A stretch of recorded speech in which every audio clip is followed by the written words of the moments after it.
Welcome to Fighting Stats, the ultimate channel for UFC fans who love statistics and betting breakdowns. I'm your host, Art C, and today I'll be getting you ready for the upcoming UFC fights. Here at Fighting Stats, we have exclusive UFC stats, not available anywhere else, giving us a huge edge over the sportsbooks that help us make money long term.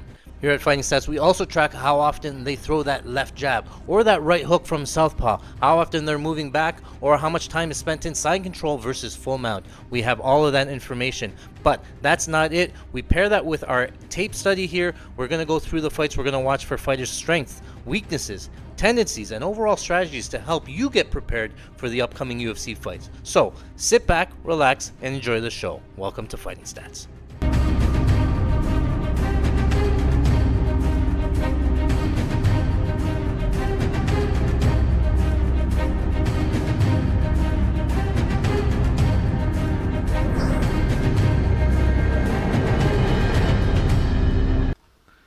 All right. Grant Dawson takes on Manuel Torres, UFC323. Torres has looked pretty impressive in his run. You can see here 8 wins, 1 loss. All of his wins coming from all of his KO wins, first round TKOs. And he has 7 wins, all of them first round submissions. Even when he gets finishes, he got finished 1 round in round 1. And 2 in round 2. He does have 1 split decision, and I think that was earlier there, right? But all of these wins here coming, I don't know, Club Hardcore is that decision win there, right? So what I find with Manuel Torres, again, he throws with 100% of power almost all the time, just putting everything onto every punch, every strike. Likes to fight from orthodox, throws the outside low kick. And likes to throw the front teep kick there as well. And again, he's overhand rights, he's left hooks, he's all big punches, and he really sits down onto the power punches and throws power, right? And the thing with him is that, there's a couple of unknowns here. We really haven't seen him go past round 1. What he looks like in terms of cardio, and he really hasn't been grappled. Right, and I talked about it briefly. Frank Camacho going 0 for 5 on takedowns. Frank Camacho's not really a grappler. Actually, Frank Camacho's a striker, and to make him turn him into a wrestler there. Same thing with Duncan. He's not really a grappler, and I think he gave up the 1 takedown and then popped back up. His initial takedown defense looked fine.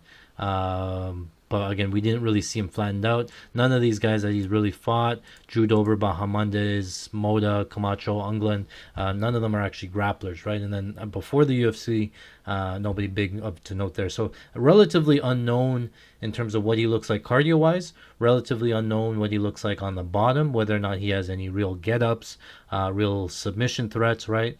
So we're going to have to make some assumptions here, and we're just going to say maybe, right?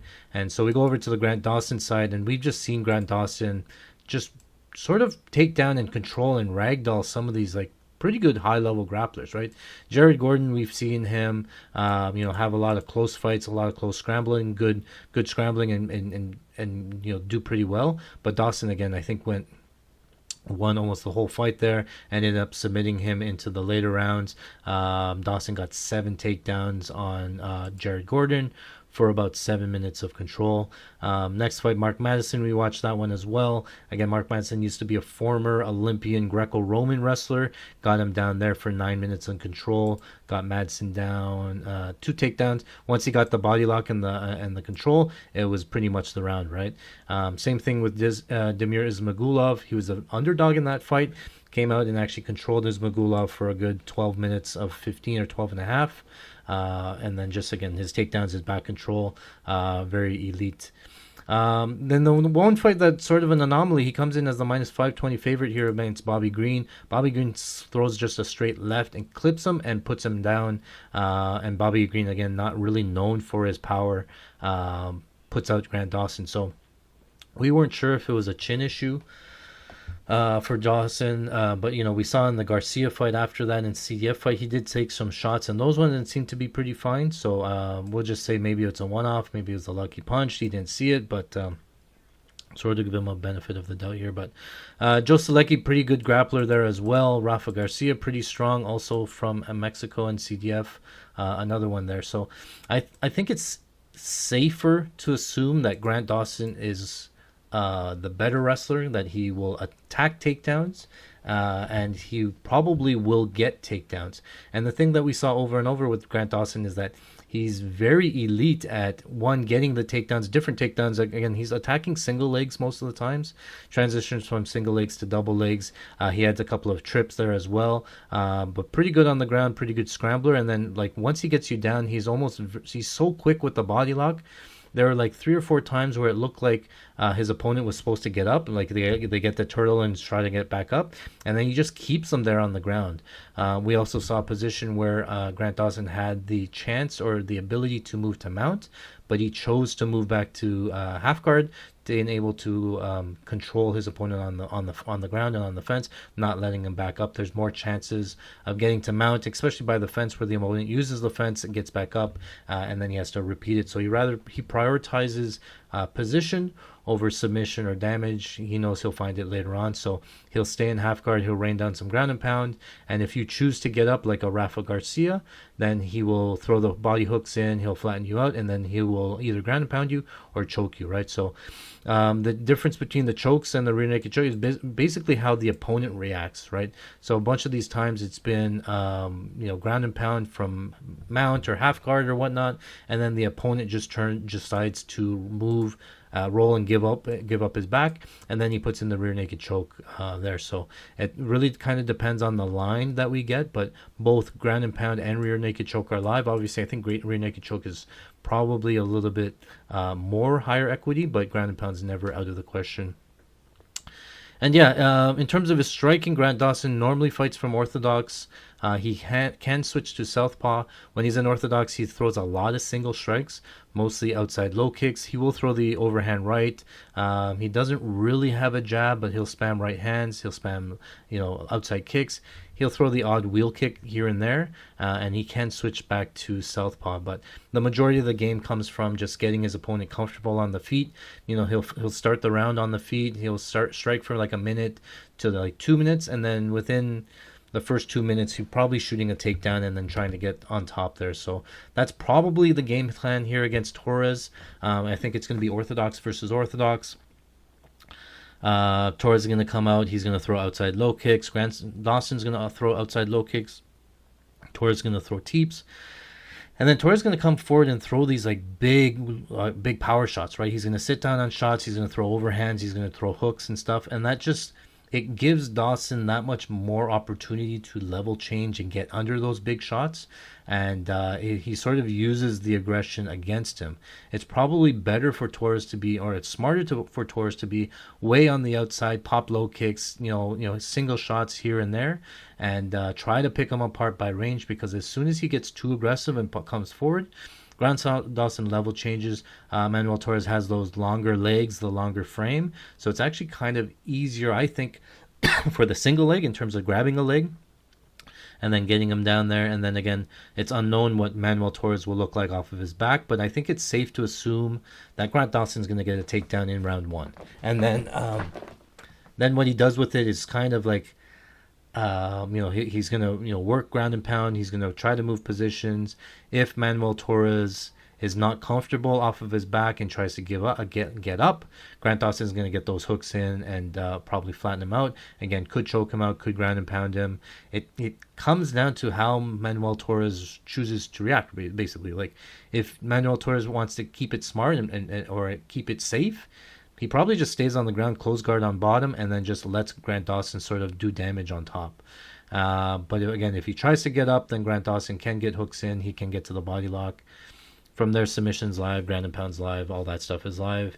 And if he doesn't, and if he survives till round 2, we've seen Dawson go 3 rounds. We've seen Dawson multiple times have these late finishes. We have never seen Manuel Torres go past round number 2. So again, an unknown what his cardio looks like, and especially in a grappling situation, cardio, 3-round striking, completely different than cardio grappling for 3 rounds, trying to get up on bottom, eating some big damage in there, sort of thing. So again, kind of assumptions here, but I kind of like Grant Dawson. Like, with everything we said there, Manuel Torres is sort of broken down to like a puncher's chance within the first minute or two.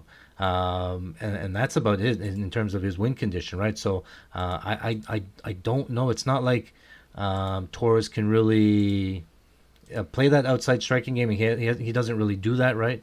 Manuel Torres doesn't really have a ground bottom game either.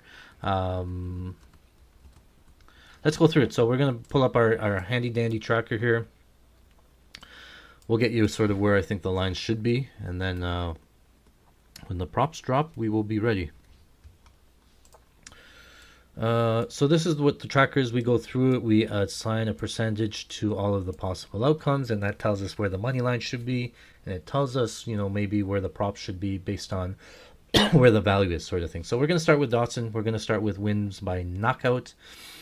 Again, it's possible it comes from on the feet. He throws some overhands, he throws some wheel kicks, but those are pretty low percentage outcomes. 5% on the feet there, and then on the ground though, with the ground and pound, I think that's pretty live. I'm trying to say maybe like 20% by ground and pound. I might have to adjust it, but it sounds right? It's sort of like pick your poison. If TKO is 20%, Grant Dawson to win by submission, kind of think it's like 25 to 30%, but we'll give it a little bit more equity than TKO. And then win by decision is pretty live there as well, because he could top time guys depending on how safe Torres wants to make it, right? So we're gonna go with 20% for now for Dawson here. Torres KO, I think that's pretty a lot of his win equity there. I want to say like 20% for Torres KO, maybe 25. Torres submission, he does have a couple of submission wins, first round submission wins, but they're not against grapplers like Dawson. It would surprise me if he gets Dawson in a submission. It might be like a ground and pound sub, or maybe like a front choke sequence, but I doubt it. I'm going to leave it at 5%. I don't think it's that high.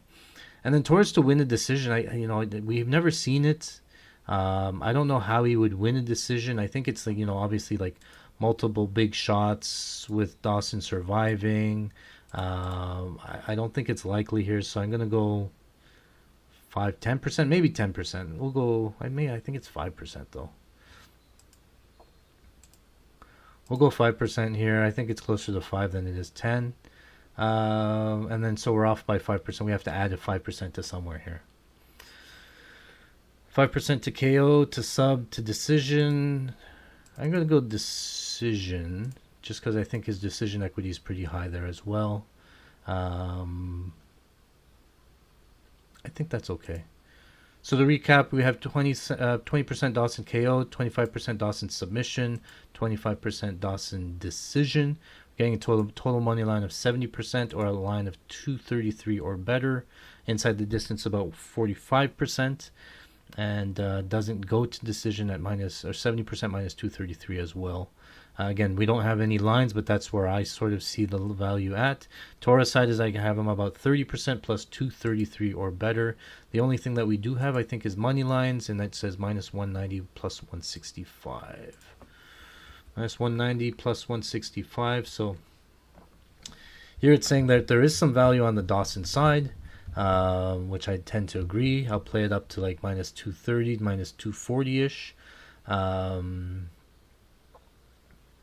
Yeah, that's it. Like, I think you get creative when the time comes, when more props open up, in terms of like KO only, finish only, submission only on some of those lines there.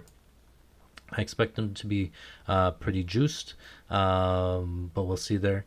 And then in terms of significant strikes, Torres is live to KO early and win significant strikes, but if he doesn't, then it's probably Dawson to win most significant strikes, just because he has all the ground and pound upside. He has all the ground and pound, 6 strikes on the feet. Obviously not. Torres a lot longer, I think, but I think Dawson probably at least 65 to 70% on the to win most significant strikes.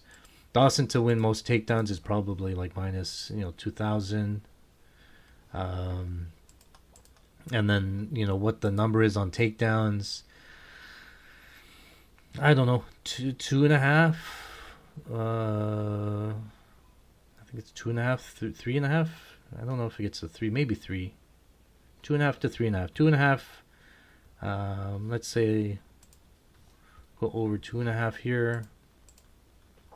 just for my records. I can come back to this. I think it would be like over 2.5 would be like minus 180 or something like that. And then over 3.5 would be plus money or something. Just because we haven't seen it, right? I think you could find some value if the fight goes to decision, but I think it incorporates, you might get an earlier finish. Yeah, I'll leave it there. So that's that fight. Any questions? Anything else to add there? I think that's pretty clear. I'll play some Grant Dawson. Well, that is it for today. Thank you very much for watching. If you like this type of content, make sure you smash that like button. Hit the subscribe. You get notified anytime we put out new content. Remember, for 2025, Fighting Stats is on an absolute record-breaking heater. We were up over 350 units. That's $150,000 just from betting on UFC. Now, if you take a look at this profit chart here, it wasn't one or two big parlays that got us there. It was consistent wins week over week, month over month. We put in our time. We put in the tape study. We looked at all the fighting stats and we got there. The record speaks for itself. Now our exclusive Patreon members get access to our live betting watch party where we watch and live bet on UFC together. That's an additional 100 units that we made live betting on UFC today. I tell you what to bet and I tell you when to bet it, so you can join us today. Again, all of that's available at patreon.com/fightingstats. Good luck.